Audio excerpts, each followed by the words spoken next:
నమస్కారం. S9 city news కు స్వాగతం. ముందుగా ముఖ్యాంశాలు. భారతీయ జనతా పార్టీ రాష్ట్ర కార్యదర్శిగా భోగిరెడ్డి ఆదిలక్ష్మి. వినాయక చవితి మండప నిర్వాహకులు ఆన్లైన్ లో నమోదు చేయించుకోవాలి. సిఐ ఆదిప్రసాద్. మాజీ మంత్రి కొట్టుపై చేసిన విమర్శలను ఖండించిన తాడేపల్లిగూడెం వైసీపీ నాయకులు. భారతీయ జనతా పార్టీ కార్యదర్శిగా తాడేపల్లిగూడెం బీజేపీ సీనియర్ నాయకులు భోగిరెడ్డి ఆదిలక్ష్మి నియమితులయ్యారు. ఈ సందర్భంగా భోగిరెడ్డి ఆదిలక్ష్మికి అభినందనలు వెలువెత్తుతున్నాయి. పశ్చిమ గోదావరి జిల్లా తాడేపల్లిగూడెం పట్టణానికి చెందిన బీజేపీ సీనియర్ నాయకురాలు భోగిరెడ్డి ఆదిలక్ష్మి బీజేపీ రాష్ట్ర కార్యదర్శిగా బీజేపీ అధిష్టానం నియమించింది. అధిష్టానం నాపై నమ్మకం ఉంచి పదవి ఇచ్చినందుకు పార్టీ అభివృద్ధికి మరింత కష్టపడి పనిచేస్తానని మీడియా ముఖంగా తెలిపారు. ఈ సందర్భంగా జిల్లా అధ్యక్షురాలు Sridevi, Tadepalligudem BJP convener Ethakota Tataji, BJP పట్టణ అధ్యక్షులు దుబ్బ శ్రీను, బీజేపీ నాయకులు గట్టిం మాణిక్యాలరావు ఆమెను ఘనంగా సత్కరించి అభినందించారు. భారతీయ జనతా పార్టీ రాష్ట్ర కార్యదర్శిగా నాకు ఈ అవకాశం కల్పించిన మన పశ్చిమ గోదావరి జిల్లా బీజేపీ అధ్యక్షురాలు శ్రీమతి అయినంపూడి శ్రీదేవి గారికి, అదేవిధంగా బీజేపీ రాష్ట్ర అధ్యక్షులు శ్రీ పివిఎన్ మాధవ్ గారికి, కేంద్ర మంత్రివర్యులు సోదరులు శ్రీ భూపతిరాజు శ్రీనివాస వర్మ గారికి, అదేవిధంగా రాజ్యసభ సభ్యులు శ్రీ పాకా సత్యనారాయణ గారికి, అందరికీ కూడా హృదయపూర్వక ధన్యవాదాలు తెలియజేస్తున్నాను. వారు నాపై నమ్మకం ఉంచి నాకు ఈ బాధ్యత అప్పగించినందుకు నేను తప్పనిసరిగా బాగా పనిచేసి పార్టీ అభివృద్ధికి నేను కృషి చేస్తానని నేను తెలియజేస్తున్నాను. వచ్చే నెల 2వ తారీఖున పశ్చిమ గోదావరి జిల్లా వస్తున్నారు. ఆ కార్యక్రమం ఏర్పాట్ల కోసం వచ్చి జిల్లా అధ్యక్షురాలు కార్యకర్తలందరికీ స్ఫూర్తినిచ్చి ఏ విధంగా అక్కడికి తరలి వెళ్ళాలనే అంశాలపై మార్గదర్శనం చేశారు. వారికి మా హృదయపూర్వక ధన్యవాదాలు తెలియజేస్తున్నాను. తాడేపల్లిగూడెం పట్టణంలో రానున్న వినాయక చవితి సందర్భంగా నిర్మించే మండపాలు ఉచితంగా ఆన్లైన్ లోనే నమోదు చేసుకోవాలని పట్టణ సిఐ బోనం ఆదిప్రసాద్ తెలిపారు. ప్రభుత్వ ఆదేశాల మేరకు వినాయక చవితి ఉత్సవాలను జరుపుకోవాలని నిర్వాహకులకు సిఐ బోనం ఆదిప్రసాద్ మీడియా ద్వారా తెలిపారు. తాడేపల్లిగూడెం పట్టణంలో రానున్న వినాయక చవితి వేడుకల సందర్భంగా నిర్మించే మండపాలు నిర్వాహకులు ఆన్లైన్ లో నమోదు చేసుకోవాలని తెలిపారు. అదేవిధంగా ఊరేగింపు సమయంలో మద్యం సేవించకూడదని, డీజేలు లేకుండా ఊరేగింపులు చేయాలని కమిటీలకు సూచించారు. మండపాల వద్ద సీసీ కెమెరాలు తప్పనిసరిగా ఏర్పాటు చేయాలని, మండపాల వద్ద మహిళలకు ఇబ్బందులు కలగకుండా జాగ్రత్తలు తీసుకోవాలని తెలిపారు. ఫ్రీ ఆఫ్ కాస్ట్ గణేష్ ఉత్సవ్.net అనే ఆన్లైన్లో దాంట్లో మీరు పర్మిషన్ అప్లై చేసుకుని పర్మిషన్ తీసుకోవాల్సిన అవసరం ఉంటుంది. అదేవిధంగా గణేష్ మండపాలు ఏర్పాటు చేసే వాళ్ళకి ఏంటంటే రోడ్లని బ్లాక్ చేస్తూ ఎటువంటి గణేష్ మండపాలు దయచేసి పెట్టవద్దు, పబ్లిక్కి ఇన్కన్వీనియన్స్ కలిగించొద్దని చెప్పి కూడా తెలియజేసుకున్నాను. అదేవిధంగా ఎలక్ట్రికల్ పోల్స్ దగ్గర కానీ, అలాగే అనాథరైజ్డ్ ఎలక్ట్రికల్ కరెంట్లు కానీ అలాంటివి తీసుకోకూడదు. అదేవిధంగా ఏదైతే మనం ఐడల్స్ ఏవైతే ఉన్నాయో అన్నీ కూడా మరి ఎన్విరాన్మెంటల్ ఫ్రీగా ఉండే విధంగా మనం ప్లాస్టర్ ఆఫ్ పారిస్ ఏదైతే దాన్ని ఎక్కువగా మనం దాన్ని వాడకుండా ఉండే విధంగా కూడా చాలా జాగ్రత్తలు తీసుకోవాలి.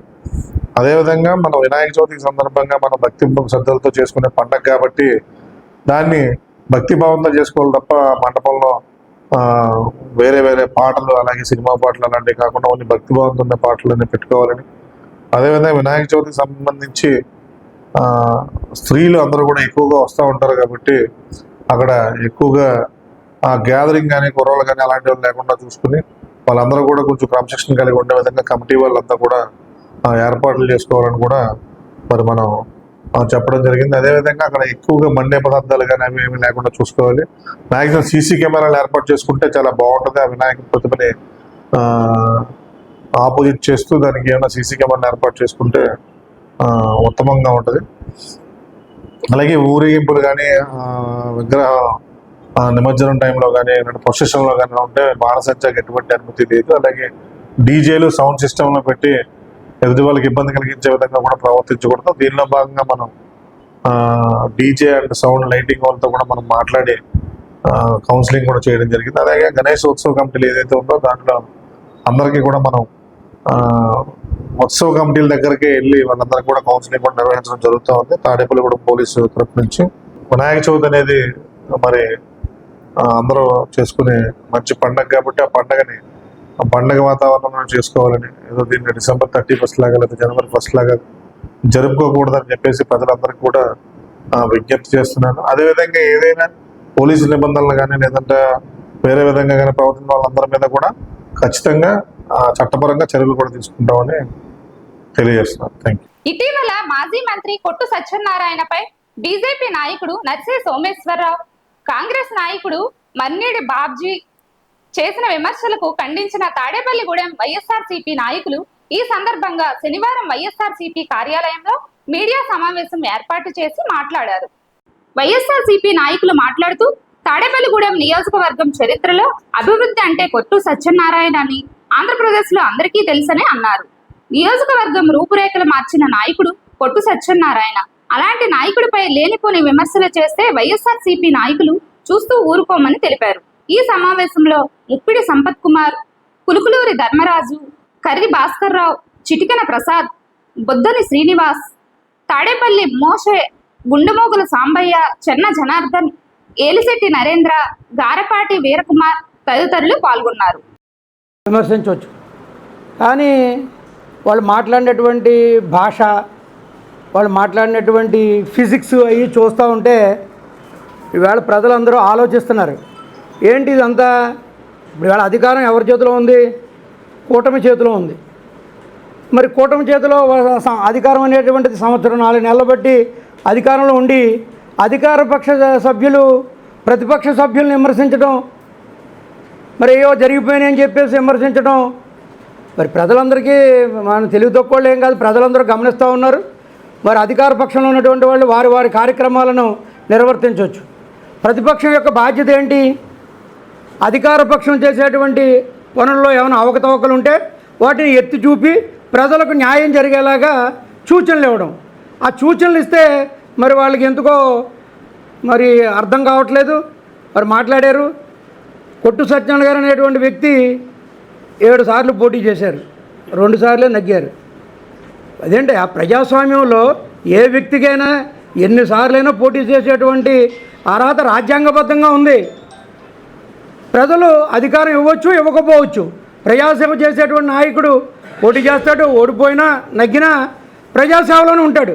ఆయన 7 సార్లు మరి పోటీ చేసి 2 సార్లు నగ్గినా ఏ రోజైతే తాడేపల్లిగూడెం రాజకీయాల్లో అడుగుపెట్టాడో ఆ రోజు నుండి ఈ తాడేపల్లిగూడెం నాది, ఈ తాడేపల్లిగూడెం ప్రజల యొక్క సంక్షేమ అభివృద్ధిలో నా బ్రాండ్ ఉండాలని ఆయన తపన పడతామే తప్ప ఆయన రాజకీయంగా వెనకడుగు వేయకుండా మరి ఎప్పుడు ఈ 30 సంవత్సరాలు బట్టి ఈ తాడేపల్లిగూడెంలో ఉన్నాడు కదా. ఆయన పనితనం అంతా మీకు తెలుసు కదా. మరి ఆయన కూడా ఉన్నప్పుడు మీరు పుస్తకాలు వేయించారు కదా. పుస్తకాల్లో కార్యకర్తలని ఆదుకునే నాయకుడు కేఎస్ఎన్, కార్యకర్తలకు అండగా ఉండే నాయకుడు కేఎస్ఎన్. కేఎస్ఎన్ అంటేనే అభివృద్ధి, కేఎస్ఎన్ అభివృద్ధికి బ్రాండు అని మీరే పుస్తకాల్లో కూడా ఇచ్చినటువంటి సందర్భాలు ఎన్నో ఉన్నాయి. కూటమి నాయకులు ఏదో బెనిఫిట్స్ ఇస్తానన్నారేమో, వీళ్ళకి ఏదో పదవుల ఆశలు ఏదో మొత్తం మీద ఉండబట్టి మీరు ఈ రకంగా ముందు నుంచి మీరు ఆ రకంగా ఉన్నారనుకో తప్పేం లేదు. కానీ సడన్గా ఇప్పుడు వచ్చి మీ రకంగా మాట్లాడుతూ అన్నది కరెక్ట్ కాదు. సరే, మీరు అనేది అంటే కొట్టు చేతనని ఏం అభివృద్ధి చేశాడు, ఏం చేశాడు అన్నది కదా. మీరే చెప్తున్నారు 7 సార్లు పోటీ చేశాడు, 2 సార్లు నెగ్గాడు. 2 సార్లు కూడా కొట్టు సత్యనారాయణ గారికి ముందు అభివృద్ధి ఏంటి, ఆయన తర్వాత అభివృద్ధి ఏంటి అని తెలుసుకోవడానికి ఆ 10 years మనకు సరిపోతుంది. ఈ నియోజకవర్గం ఏం జరిగింది. ఈయన రాజకీయాల్లోనే ఉన్నాడు, అవతల ఉన్నా నెగ్గిన వాళ్ళు ఉన్నా సరే ఈయన ఆయన స్టైల్లో ఇక్కడ రాజకీయం చేశాడు చెప్తే ప్రజల కోసం ఇంకో రకం కాదు. అంటే 7 సార్లు కూడా ఆయన ఇక్కడే ఉన్నారు, ఇక్కడే రాజకీయం చేశారు. నువ్వు విమర్శించవలసిన పని లేదు. ఆయన ఎంత చేశాడన్నదే ప్రజలకి తెలుసు. ఈ తాడేపల్లిగూడెం నియోజకవర్గంలో అందరికీ తెలుసు. ఆయన ఎంత 2 సార్లు ఎమ్మెల్యే అయినా ఆయన చేయవలసినవి అన్నీ చేశాడు, ఎవరికి లోటు లేకుండాను. ఆయన చేసినట్టు తర్వాత ఎమ్మెల్యేలు ఎవరైనా చేసేదేమో చెప్పు నాకు, నేను చూసుకుంటాను. అంతేగాని చేసినోడిని మనం విమర్శించకూడదు కదా. ఆయన చేసాడు, ఆయన వరకు ఆయన బాగా చేశాడు ఈ నియోజకవర్గానికి అని బాబ్జీ నువ్వు కూడా చెప్పేవాడు నాకు. అటువంటిది నువ్వు ఆయన విమర్శించడం అంటే ఏదో నాకేమో నాకు అర్థమవుతలేదు, ఎందుకు విమర్శిస్తున్నావు ఏంటో నువ్వు.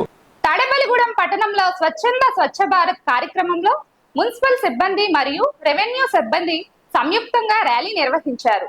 ఈ ర్యాలీలో తహసీల్దార్ ఎం సునీల్ కుమార్, మున్సిపల్ కమిషనర్ యేసుబాబు పాల్గొన్నారు. తాడేపల్లిగూడెం పట్టణంలో శనివారం ఉదయం స్వచ్ఛంద స్వచ్ఛ భారత్ కార్యక్రమంలో భాగంగా వర్షాకాల పరిశుభ్రతపై ర్యాలీని నిర్వహించారు. ర్యాలీలో పాల్గొన్న సిబ్బంది వర్షాకాల పరిశుభ్రతపై ప్రజలకు అవగాహన కల్పించారు. మున్సిపల్ కమిషనర్ యేసుబాబు మాట్లాడుతూ పరిసరాల పరిశుభ్రతతో పాటు పర్యావరణ పరిరక్షణలో ప్రజలు భాగస్వాములు కావాలని పిలుపునిచ్చారు. తహసీల్దార్ ఎం సునీల్ కుమార్ మాట్లాడుతూ రానున్న వినాయక చవితి సందర్భంగా ప్రజలంతా మట్టి విగ్రహాలను పూజించాలని, పర్యావరణాన్ని పరిరక్షించాలని ప్రజలకు తెలిపారు. ఈ కార్యక్రమంలో మున్సిపల్ ఐసిడిఎస్ సిబ్బంది పాల్గొన్నారు. ప్లాస్టిక్ రహిత వినాయక విగ్రహాలు వాడుకోవడం నిమిత్తం ప్రజలందరూ అప్రమత్తమై ప్రతి ఒక్కరు కూడా వినాయకుడి విగ్రహాలు ప్లాస్టిక్ లేకుండా మట్టి పరిశుభ్రత కొరకు ప్రతిరోజు సమయం పరిశుభ్రత కొరకు ప్రతిరోజు సమయం కేటాయిస్తానని సమాధానం చేసి పరిశుభ్రత ఉండాలని ఈ రోజు పరిశుభ్రత గురించి మన ప్రభుత్వం ఇచ్చిన మార్గదర్శకాలను సూచన తప్పకుండా పాటిస్తూ పాటిద్దాం పాటిద్దాం ఫ్రైడే పాటిద్దాం పాటిద్దాం పాటిద్దాం ర్యాలీ కండక్ట్ చేయడం జరిగింది. ముఖ్యంగా రాబోయే వినాయక చవితికి అందరూ కూడా ప్లాస్టర్ ప్యాలెస్ విగ్రహాలు కాకుండా మట్టి విగ్రహాలు వాడి ఎటువంటి రంగులు లేకుండా పర్యావరణాన్ని ఇప్పటికే పొల్యూషన్ అవడం జరిగింది. ఆ వాటర్ మళ్ళీ మనం డ్రింకింగ్ వాటర్కి వెళ్తుంది కాబట్టి ఎటువంటి రంగులు లేని విగ్రహాలు లేకుండా మట్టి విగ్రహాలు వాడి, ముఖ్యంగా మరి తాడేపల్లిగూడెం పట్టణంలో గౌరవ ఎమ్మెల్యే గారి సూచన ప్రకారం ప్లాస్టిక్ నిషేధించడం జరిగింది. మరి వినాయక చవితి సందర్భంగా కూడా ఎటువంటి ప్లాస్టిక్ లేకుండా ప్లాస్టిక్ స్థానంలో వేరే ఆల్టర్నేటివ్ వాడుకుని ప్లాస్టిక్ లేని సమాజంగా తీర్చిద్దామని చెప్పి తెలియజేస్తున్నాం. తాడేపల్లిగూడెం పట్టణంలో ప్రతి 3వ శనివారం జరిగే కార్యక్రమాన్ని ఇక్కడ నిర్వహించడం జరిగింది. 31వ వార్డులో ఎస్వీఆర్ జంక్షన్ వద్ద ఏర్పాటు చేయడం జరిగింది. ఈ కార్యక్రమంలో భాగంగా వార్డులో మేము తిరిగి ప్రతి ఇంటిలోనే ఉండే చెత్తను ఏదైనా అశుభ్రత వాతావరణం కల్పించే ఉండే వాతావరణాన్ని కూడా తీసుకొచ్చి మంచి వాతావరణాన్ని కల్పిస్తూ అక్కడ మొక్కలు, తర్వాత కుండీల్లో నీళ్లు ఇలాంటివి ఏమైనా ఉంటే నిల్వ ఉంటే దోమలు ఏర్పడి లార్వా ఏర్పడి దానివల్ల అంటువ్యాధులు వచ్చే అవకాశం ఉంది కనుక ప్రజలందరికీ అవగాహన కార్యక్రమం ఏర్పాటు చేయడం జరిగింది. ఈ రోజు భారీ ఎత్తున ర్యాలీ కండక్ట్ చేయడం జరిగింది. వివిధ శాఖల అధికారులు మరియు ఇతర డిపార్ట్మెంట్ల అధికారుల సిబ్బందితో ఈ ర్యాలీ కార్యక్రమం ఏర్పాటు చేయడం జరిగింది పరిశుభ్రత మీద. అలాగే ఇప్పుడు వినాయక చవితి కార్యక్రమాన్ని కూడా మేము మట్టి విగ్రహాలు మాత్రమే వాడమని మన విపరీతంగా ప్రచారం చేస్తున్నాం. ప్రతి ఒక్కరు కూడా ప్రజలందరూ సహకరించి మీరు ప్లాస్టర్ ప్యాలెస్ విగ్రహాలను వాడకుండా మట్టి విగ్రహాలు మాత్రం వాడుకుని పర్యావరణాన్ని కాపాడే దిశగా మీరు ముందుకెళ్ళాలి. మీ ఆరోగ్యాన్ని మీ చేతిలో ఉంది. తాడేపల్లిగూడెం కామర్స్ ఆఫ్ మర్చెంట్ భవనంలో బీజేపీ జిల్లా అధ్యక్షురాలు శ్రీదేవి అధ్యక్షతన పట్టణ కమిటీ ఆధ్వర్యంలో బీజేపీ రాష్ట్ర అధ్యక్షులు పివిఎన్ మాధవ్ జిల్లా పర్యటన సందర్భంగా సమావేశం నిర్వహించారు. ఈ సమావేశంలో పట్టణ బీజేపీ నాయకులు, కార్యకర్తలు పాల్గొన్నారు. తాడేపల్లిగూడెం పట్టణం కామర్స్ ఆఫ్ మర్చెంట్ భవనంలో జిల్లా అధ్యక్షురాలు శ్రీదేవి అధ్యక్షతన పివిఎన్ మాధవ్ జిల్లా పర్యటన సందర్భంగా సమావేశం నిర్వహించారు. జిల్లా అధ్యక్షురాలు శ్రీదేవి మాట్లాడుతూ రాష్ట్ర బీజేపీ అధ్యక్షులు పివిఎన్ మాధవ్ సెప్టెంబర్ 2వ తారీఖు జిల్లా పర్యటన ఉంటుందని తెలిపారు. మొట్టమొదటిసారిగా పశ్చిమ గోదావరి జిల్లా పర్యటన సందర్భంగా కార్యకర్తలు, నాయకులు ఆయనకు ఘన స్వాగతం పలకాలని పిలుపునిచ్చారు. రాష్ట్ర అధ్యక్షులతో, కార్యకర్తలు, నాయకులతో సమీక్ష సమావేశాలు ఉంటాయని, ప్రతి కార్యకర్తలతో మాట్లాడతారని ఆమె తెలిపారు. ఈ కార్యక్రమంలో నియోజకవర్గ బీజేపీ కన్వీనర్ ఈతకోట భీమా శంకర్రావు, రాష్ట్ర కార్యదర్శి భోగిరెడ్డి ఆదిలక్ష్మి, రాష్ట్ర కార్యవర్గ సభ్యులు కోట రాంబాబు, రాష్ట్ర కౌన్సిల్ మెంబర్ కొంచమూర్తి నాగేశ్వరరావు, నాయకులు, కార్యకర్తలు పాల్గొన్నారు. నియమించినందుకు ఆవిడకి అభినందనలు సభాపూర్వకంగా తెలియజేసుకున్నాం. అలాగే ఈరోజు ఈ పట్టణంలో ఈ మీటింగ్కి ముఖ్య సారాంశం ఏదైతే మనకి రాష్ట్ర అధ్యక్షులు గత నెల నుంచి ప్రతి జిల్లా పర్యటన చేసుకుంటూ ఆయన ఈ నెల సెప్టెంబర్ 2వ తారీఖుని మన పశ్చిమ గోదావరి జిల్లాలోకి రావటానికి మనకి డేట్ ఇవ్వటం జరిగింది. దానిని ఉద్దేశంగా ప్రతి మండలంలో కూడా మన రాష్ట్ర అధ్యక్షులకి ఎలా స్వాగతం పలకాలి, రాష్ట్ర అధ్యక్షులకి మన జిల్లాలో ఏ రకంగా ఆయనకి మనం ఏమేం చేసి పిలవాలి అనే ఉద్దేశంగా మనం ఈ మీటింగ్ ఏర్పాటు చేసుకోవడం జరిగింది. ఆహ్వానితులుగా వచ్చిన వారికి, వేదిక ముందున్న బీజేపీ కుటుంబ సభ్యులందరికీ కూడా ఉదయపూర్వక నమస్కారాలు. మరి ఈరోజు ముఖ్య విషయం ఏంటంటే ఒకటే, ఎజెండా 2వ తారీఖున సెప్టెంబర్ 2న మన రాష్ట్ర అధ్యక్షులు పర్యటన సందర్భంగా మరి మన నియోజకవర్గం నుంచి కానీ తాడేపల్లి పట్టణం నుంచి కానీ అత్యధికంగా మన కార్యకర్తలని ప్రజల్ని రావాలని పిలుపు మేరకు ఈ మీటింగ్ ఏర్పాటు చేయడం జరిగింది. ఎందుకంటే రాష్ట్ర అధ్యక్షులుగా మరి అందరికీ అందుబాటులో ఉండే వ్యక్తి మాధవ్ గారంటే మనకి ఎన్నో కార్యక్రమాల్లో మన నియోజకవర్గంలోనూ పాల్గొన్నారు, జిల్లా కార్యక్రమంలో ప్రతి ఒక్కరికి తెలిసిన వ్యక్తి. ఇందాక బాలాజీ గారు చెప్పారు, వారి తండ్రి గారి నుంచి కూడా మనందరికీ వారు పరిచయం ఉన్న వ్యక్తి. వారి ఎలక్షన్ కూడా అందరూ వెళ్ళి పనిచేసాం అక్కడ. మరి అటువంటి ఆయన పూర్వం ఎమ్మెల్సీగా చేశారు, మరొకసారి ఎమ్మెల్సీగా పోటీ చేశారు, పార్టీలో వివిధ పదవులు చేసి ఈరోజు ఒక కార్యకర్తకి రాష్ట్ర అధ్యక్ష పదవి ఇచ్చి ప్రజల్లో మనిషి, అటువంటి మంచి వ్యక్తి. ముందుగా రాష్ట్ర పార్టీ, నేను కూడా మీ అందరితో పాటు ఒక సామాన్య కార్యకర్తని, కానీ కార్యదర్శి అని ఒక బాధ్యత నాకు అప్పగించడం జరిగింది. మీ అందరితో పాటు కలిసి పనిచేసే అవకాశం ఇచ్చినందుకు మన జిల్లా అధ్యక్షురాలు శ్రీదేవి గారికి, మన కేంద్ర మంత్రివర్యులు సోదరులు శ్రీ భూపతిరాజు శ్రీనివాసవరం గారికి, రాజ్యసభ సభ్యులు పెద్దలు శ్రీ పాకా సత్యనారాయణ గారికి, మిగతా పార్టీ పెద్దలందరికీ, రాష్ట్ర అధ్యక్షులు సోదరులు శ్రీ పివిఎన్ మాధవ్ గారికి అందరికీ కూడా నా హృదయపూర్వక ధన్యవాదాలు తెలియజేసుకుంటున్నాను. మీ అందరితో పాటు కలిసి పనిచేసే అవకాశం నాకు మరొకసారి ఇచ్చినందుకు వారందరికీ మరొకసారి నేను ధన్యవాదాలు తెలియజేసుకుంటున్నాను. ఒక బాధ్యత అంటే రాష్ట్ర కార్యదర్శి అంటే ఒక బాధ్యత, కానీ నేను కూడా ఒక సామాన్య కార్యకర్తని. అనేక సంవత్సరాలు పార్టీలో పనిచేయడం జరిగింది. కొంతకాలంగా రాష్ట్రీయ స్వయం సేవక్ సంఘంలో పనిచేస్తున్నాను. మనం ఇది రాష్ట్రీయ స్వయం సేవక్ సంఘ్ ఇది 100వ సంవత్సరం జరుపుకుంటున్నాం. కాబట్టి ఈ సంవత్సరం అంతా కూడా మనకి చాలా విలువైనది.